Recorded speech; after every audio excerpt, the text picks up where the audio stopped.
In this class, our goal is to develop within you the ability to think critically as a business person, which raises a fantastic question.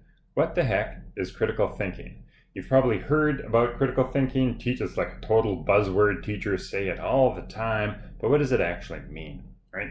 So what I'm going to do is I'm going to present to you a framework that highlights 5 levels of critical thought, which will help establish what it is that we're doing in this course. And then I'm going to lead into, why is it difficult to increase our capacity to critically think and leave you with some ideas of how to succeed. All right, so let's get into this. What are the 5 levels of critical thinking? Well, the first level of critical thinking happens when you're young and you think the world is simple. There's right answers, there's wrong answers. You think the teacher knows what all the right answers are. So you go to class, you listen to the teacher, you memorize what they say, they ask you questions on the exam, you answer it, you get the marks, and life is fantastic, right?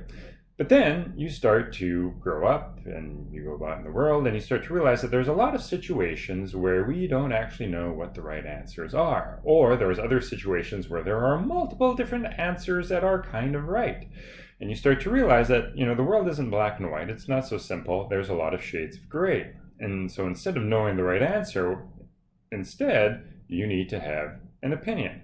So the world is confusing, lots of shades of gray. You have an opinion about what the right thing to do is. Other people have their opinions. All opinions are equal. But then you might meet some people who you start to debate or argue with, and those people might tear your opinion apart. You haven't really thought through your opinion very thoroughly. And then you realize, wait a second, it's not about just having an opinion. Instead, it's about being able to defend your opinion, right?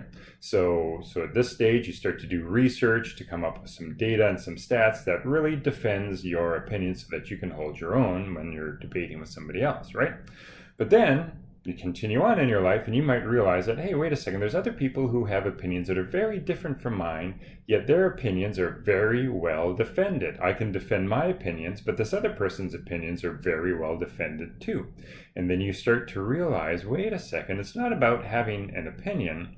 Instead, it's about evaluating all the options and then choosing the best one. So instead of leaping to an opinion, we withhold judgment, evaluate our situation, and then choose the right action.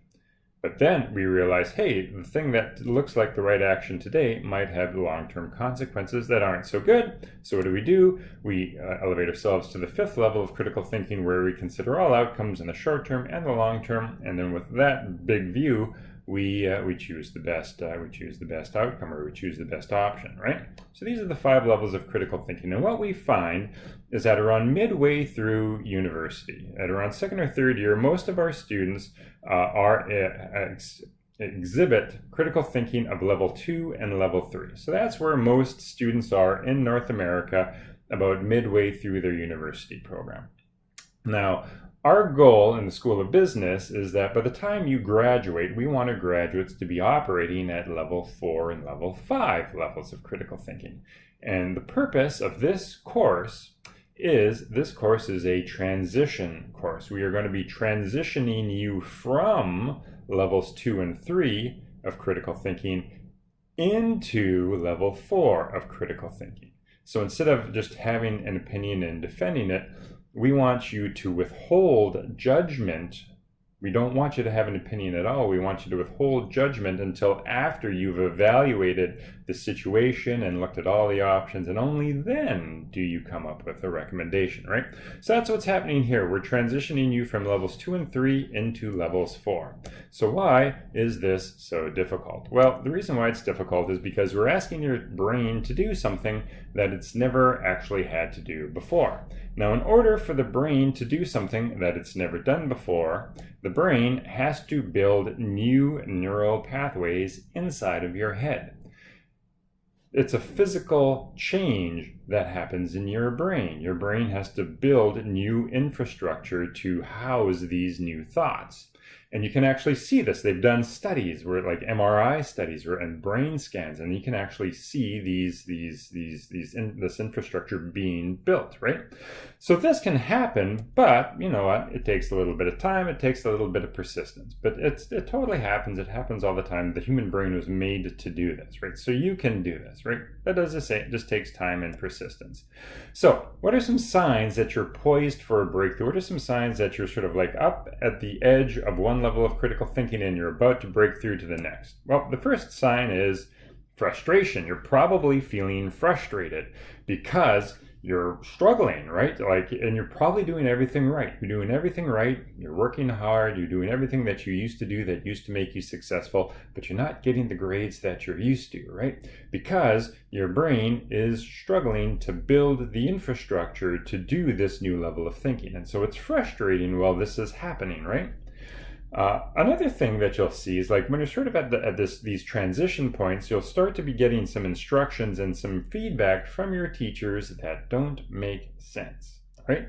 Now, sure, one reason for that could be because you have a teacher who is poor at communicating, but oftentimes it's because the teacher is pushing you to perform at a new level that you're not used to. And so your brain is still building the infrastructure. And so while that's happening, you might not really understand what's expected of you, right? You might not understand what the teacher's telling you, or you might not have any clue of how to actually implement what they're telling you. So you might be confused. And again, this feeds back to the frustration that we feel, right? You might also experience inconsistent performance, right? So this is actually a really good sign. It means that you're right at the cusp of a breakthrough, right? You kind of get it and you do well in one assignment, but then you kind of fall back to old habits for the next assignment. So you do a little less well. The assignment after that, you figure it out again and you do well. So like we don't progress linearly. We sort of progress, sort of in fits and starts. We advance, we fall back. We advance a little bit further, we fall back. We advance even further until boom, finally we've locked it in and we've successfully mastered this new level of thinking. So how do we get to this breakthrough? Well, as I say, persistence. You'll get there, right? You'll get there. You've had to do this so many times already in your life to get to the stage where you're at today. So you can totally do this. It's just we're going to do it one more time in this class here, right? So keep at it, right? Take a chance, right? You don't want to fall back on old habits. You need to develop new skills. And so new skills requires you to try new things. You need to experiment. And so you need to take a chance and experiment, right? You need to forgive yourself when you struggle, right? This is part of the process. Part of the process is wrestling with it. The way that we build this infrastructure in our brains is by struggling with the problem. We struggle with the problem. And as we do that, our brain is forced to build these new pathways. So this is part of the process. So forgive yourself when you struggle. Don't beat yourself up, okay?